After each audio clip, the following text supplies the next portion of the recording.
এটা হচ্ছে অষ্টগন্ধা। বাবার কপালে এই অষ্টগন্ধা 3 আঙ্গুল দিয়ে দিতে হয়। আই দেখো আমাদের গপু সোনা নতুন জামা পরেছে আজকে। 2টো জামা এনেছি, আবার আর একটা পয়লা বৈশাখের দিন পরাবো। আজকে একটা পরালাম, আবার পয়লা বৈশাখের দিন একটা পরাবো। কেমন হয়েছে গপুর জামাটা? ভাল লাগছে না? সুন্দর হয়েছে দেখো। বাবা ভোলানাথের মালাটা খুলে গেছে।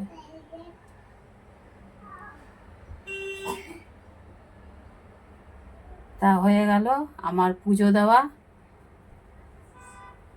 আমার গপু সোনাটা দেখো কি হাসি।